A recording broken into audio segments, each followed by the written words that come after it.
Ains strode proudly through the streets of E-Rantel. Mammon walked alongside him. Needless to say, it was actually Pandora's actor. To match Mammon's appearance, he had been equipped with a set of full-plate armor and 2 great swords which hung on his back. His regal and austere gait had garnered him much praise and prestige. In fact, his version of Mammon appeared to be even more heroic than Ains. Ains. To be honest, Ains had considered asking him to adopt a worse gait in case the citizens were able to tell the difference between the different versions. Of course, this wasn't something he would actually say out loud, so he figured he could at the very least attempt to secretly copy his gait. To this end, he had been stealing glances at Pandora's actor from his side view and fortunately, he hadn't appeared to have noticed yet. The one silently tailing those 2 to keep an eye out on their rear was Nabe Narbril Gamma. Though it appeared that they did not have any bodyguards, in actuality, multiple Hanzos were hidden around them, and were on alert. Consequently, Nabe, whose level was lower than theirs, was largely redundant. However, considering how she had acted in this manner ever since she first debuted as Mammon's companion, Ains felt it was unnecessary to order her to stop. It's important to note that these 3 were walking through the streets of this city, without any goals in mind at all. It was just a familiar exercise for all. Through this procession with Mammon and Nabe, Ains was able to demonstrate various different things to the crowd. It was also for this reason that Ains hadn't brought the maids along. This act served multiple purposes, the most important of all was to validate the fact that Ains was still working together with Mammon, so it wouldn't be appropriate to exclude Narbril from this operation. After all, Mammon was always seen in full-plate armor, and his appearance wasn't known to many. So had they not brought Narbril along, rumors would begin to circulate that Mammon was already killed by the Sorcerer King, and it's actually an undead in that armor. In fact, those rumors had already begun circulating, so it was crucial for them to avoid creating further misunderstandings.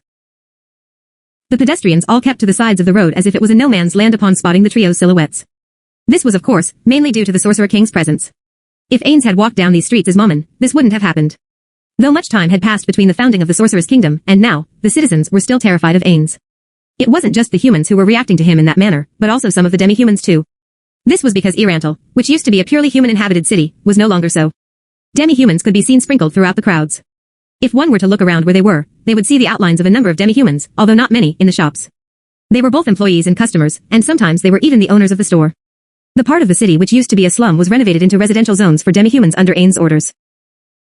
If they had been in that part of the city, this wouldn't be such an unusual sight to behold, but Ains and the others had been walking through one of the main streets of E-Rantel, far away from the slums of yore.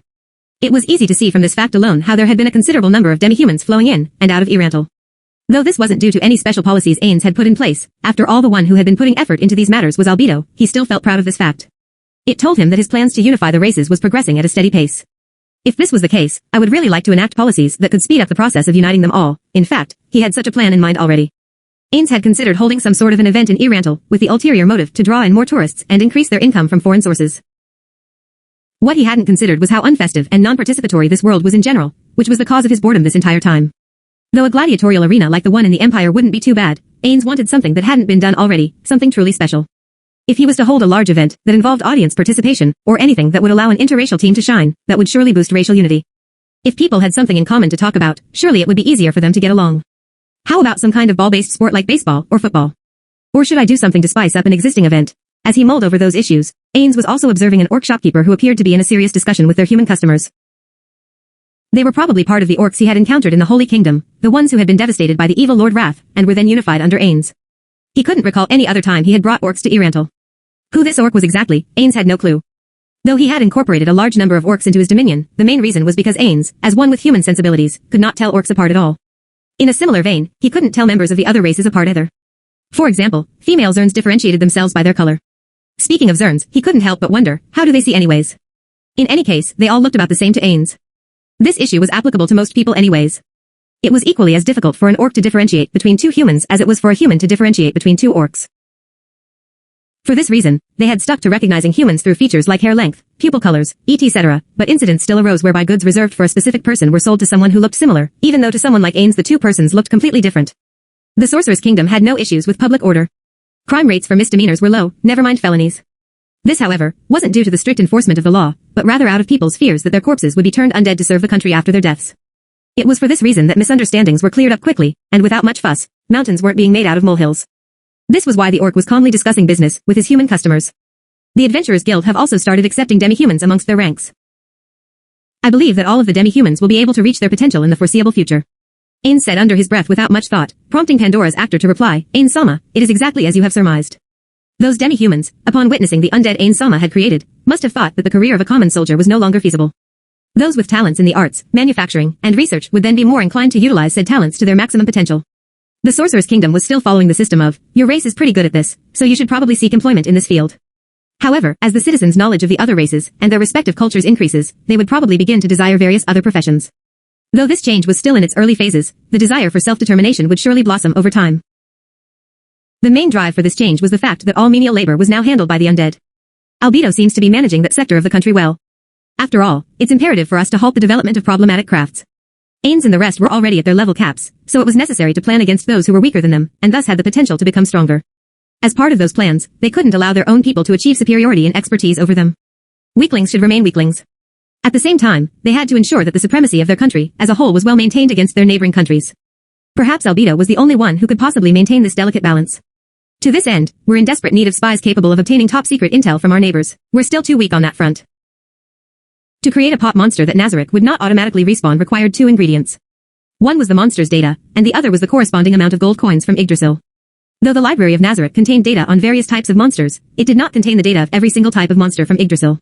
Some monsters' data were of limited use too. For example, they had already exhausted their supply of data on Hanzos, and the library did not contain any data for the creation of 8-edge assassins. The creation of higher-tiered monsters incurred the cost of a large sum of gold. If that was the case, shouldn't weaker monsters suffice? Though he wanted to say so, actually using them would mean that there would be a higher chance of them getting caught whenever they tried to infiltrate someplace. Amongst the surrounding nations, it wasn't inconceivable to think that they were the only ones capable of employing monsters. It would be best for them to use higher-tiered monsters who were harder for others to detect while their country was still of modest size. Or maybe human spies. Ains accidentally spoke his thoughts out loud. Nabe, upon hearing him speak, walked closer behind him to say, Ains-sama. Speaking of which, how has the training for those spies been going? Shall I make sure those sows know who their rightful master is asterisk? Ains lowered his voice and responded with, Nabe. You're the partner of the folk hero Mammon now, do not forget your position. After all, they had made it out to be that Mammon and Nabe had been bound to this city out of concern for the safety of its inhabitants, which was why they were working with Ains Ulgaun in the first place. Perhaps enough time had passed that it wouldn't be too bad to have their characters have a change of heart, so that they were staying in the city out of reverence for the Sorcerer King instead. That being said, it would be safer to discuss this matter in advance with Albedo, and the others to formulate a better script before committing to anything. Until then, it was best to not make suggestions to Ains directly. It was better to discuss these matters within Nazarick and avoid those topics entirely while outside. I profusely apologize. You have been forgiven, would have been what he would have said, until he took a good look at their surroundings. A lot of people were watching intently with horrified expressions, hopefully they hadn't heard what Nabe had said. Ultimately it wouldn't have been feasible for him to kill them all out of the suspicion of what they might have overheard, otherwise the facade he had built up that he was a unique undead capable of speech who was different from the other members of his kind would be harder to maintain. Nonetheless, ignoring Nabe's question, and causing her to put on a dismayed expression, caused Ains to feel pity for her. It would be troublesome if she were to stop asking questions of her own entirely. With that in mind, Ains muttered his answer in a volume that was incomprehensible to those around them. We've lent out the Hanzos. Tira is currently in charge of training them, but if I'm being honest, they are no better than a single 8-edge assassin. Just consider it an investment for the future. Though it was unlikely that they would receive a return on investment proportional to the gold and time they had invested into this program, it wasn't as though it was completely impossible. The same applied to their investments in runecraft trademark and other magical technologies. They were going in completely blind on whether or not those efforts would bear fruit, so it was best to dial back their investments down to a minimum for now. Ains stopped talking. And just like that, the trio continued to walk down the street in silence. Occasionally they would bump into patrol teams consisting of death knights, death wizards, death warriors, death priests, and death assassins. Though they were walking on the streets too, they maintained a tight formation with the death assassins silently keeping a lookout on the front. This wasn't due to any perceivable dangers, but rather the fact that they were just following their original orders to patrol in formation. Something of note was that though death assassins were bad at concealing themselves, they had a high damage output thanks to their high critical strike chance. If an enemy were to let their guard down, because they believed that a death assassin did not pose a threat to them, then they would be able to deal an alarming amount of damage. This was why Ains couldn't make spies out of them. Even though we're exporting undead, those exports mostly consisted of weak skeletons. Of course, they were charging vastly different prices for weaker undead compared to the stronger ones, so the most popular product was still those designed for cheap menial labor. Consequently, the amount of undead around the level of a death knight they had exported was minimal. It would be a waste to not use up his daily limit of create undead, so Ains had been exhausting his daily use abilities. As a result, the number of undead he had created had already become a nuisance to him. If I were to lower their rental costs and raise them in the future, no one would rent from us again. Plus I don't want to cut prices directly. Should I create a reward system? The Empire rented quite a lot of Death Cavaliers from us, so we should probably focus on marketing to nations directly. But, Ains glanced at Pandora's actor, who was beside him. It's kind of awkward to just walk like this in silence. But, there's not really much I'd want to talk to him about. If people were to perceive that their relationship wasn't so great after all, then there wouldn't be a point to this exercise. I'll miss Nabe. A conversation with Pandora's actor would be insufferable, so Ains chose to speak to Nabe instead. Yes. Hold up, you don't have to answer with such vigor, you know? Ains thought but did not bother to say out loud. Her actions weren't so strange in hindsight. When all was said and done, they were essentially subordinates under Ains. How should I say this? How's Yuri's orphanage? Have you visited yet? No, I haven't been there yet. And that was the end of their conversation. That couldn't be because she had a bad relationship with Yuri, but just that she had no interest in that matter, right? Wait a second, would someone really be so disinterested in the workplace of someone whose existence was their closest analog to family? But that response was also to be expected from Narbril. Would she have reacted in the same way if the question had been about Shizu or Intoma's workplace? Ains shrugged as that thought came up. Shall we visit it then? Because the full responsibility for the orphanage had been given to Yuri, not even Ains knew of its current status. Of course, he had been given detailed plans about it, but no memory of it remained in Ains' vacuous, bony head. There should have also been some scheduled reports on the finances of the orphanage, but since Ains had been delegating those responsibilities to Albedo, he had only pretended to have read those reports.